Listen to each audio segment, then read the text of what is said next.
హర్ష్ కుమార్ గారు, అంటే ఇప్పుడు రిలీజ్ చేసిన పోలీసు వీడియోలు ఏవైతే ఉన్నాయో వాటిపైన అనుమానాలు ఉన్నాయంటున్నారు.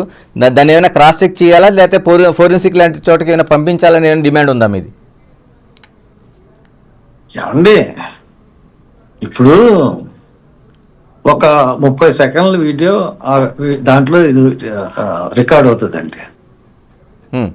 ఇలా వెళ్ళిపోయి దాంట్లో ఒక 6 సెకండ్, అది ఒక 30 సెకండ్లు ఏదో, లేకపోతే 10 సెకండ్లు ఎంత అవుతుంది.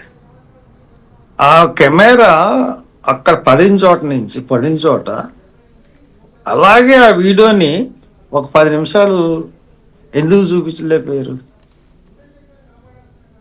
అంతకు ముందు ఒక 10 నిమిషాలు ఎందుకు చూపించలేకపోయారు? స్పాటే చూపించారు.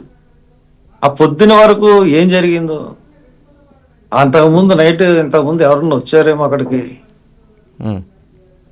ఈ బండి మీద వచ్చినట్టు ప్రవీణ్ పగడాల కాదేమో, ఇంకోటి ఎవడో తీసుకొచ్చి అక్కడ బండి పెట్టేసి ముందే శవాన్ని పెట్టారేమో. అంటే ఇప్పుడు ఆ వీడియో చూస్తుంటే ఆ వీడియోలో కూడా మీకు ప్రవీణ్ పగడాలు అనిపించటం లేదా?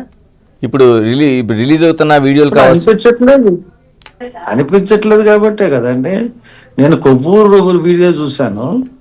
కొవ్వూరు వీడియోలో అది ప్రవీణ్ పగడాల కాదు అని అనిపించింది. కాళ్ళు పొడుగ్గా ఉన్నాయి, అతనికి బండి అన్నారు. ఎవరో విశ్లేషించారు, ఫ్యామిలీ మెంబర్స్ ఎవరు, వాళ్ళకి బాగా సన్నిహితులు. దాని తర్వాత వాళ్ళ విశ్లేషణ తర్వాత అది ప్రవీణ్ పగడాల కాదని అనుకున్నాను. తర్వాత ఈ వీడియోలో అస్పష్టంగా ఉంది కాబట్టి ఇది తర్వాత ఎస్పీ గారు ఒక 4 కార్లను ఇంటర్గేట్ చేసామని చెప్పారు. దాంట్లో ఒక కారు అతను దిగిపోయిన కారు అతను ఏం చెప్పాడంటే, ఒక బండి పక్కకి ఒరిగిపోయిందండి, ఇతను బ్లింకర్లు వేసుకెళ్ళిపోతున్నాడు, ఏంటి బండి బ్యాగ్ని దిద్దుకుండా పడిపోతే ఎలాగా బ్యాగ్ అని ఒక డౌట్ ఎక్స్ప్రెస్ చేశారు. అయితే మనమైనా ఎవరైనా జనరల్గా ఆలోచిస్తే మన వెనకాల మన ప్రాపర్టీ పడిపోయేలాగా ఉంటుంటే మనం ఇమీడియట్గా బండి స్టాండ్ వేసి ఆఫ్ చేసి బండి అది సరి చేసుకుని వెళ్తాం. మరి అది ఎక్కడ సరి చేసుకున్నాడో లేదో, ఆ బండి ఇంకా వేలాడుతున్నదో లేదో అన్నది ఏ వీడియోను క్లారిటీ లేదు. ఒక ప్రత్యక్ష సాక్షి ఎస్పీ గారు చెప్పింది, ఎస్పీ గారు మనం చెప్పింది వెరీ ఆథెంటికేటెడ్.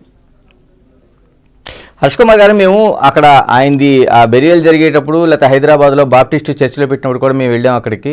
మీరు అన్నట్టు చాలా వందలాది మంది కాదు, వేలాది మంది, అంటే ఆ చర్చ్ అంతా కిక్కిరిసిపోయి ఆ సికింద్రాబాదు ఏదైతే టవర్ క్లాక్ ఉందో అదంతా నిండిపోయి అంత పబ్లిక్ అంతా వచ్చారు. అందులో మిగతా క్రిస్టియన్స్ కావచ్చు, మిగతా పబ్లిక్ కావచ్చు, చాలామంది వచ్చారు.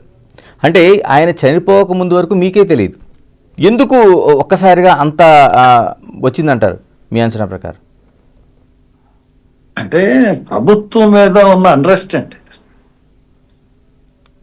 బీజేపీ మీద ఉన్న అండ్రెస్ట్, తెలుగుదేశం మీద ఉన్న అండ్రెస్ట్, జనసేన మీద ఉన్న అండ్రెస్ట్.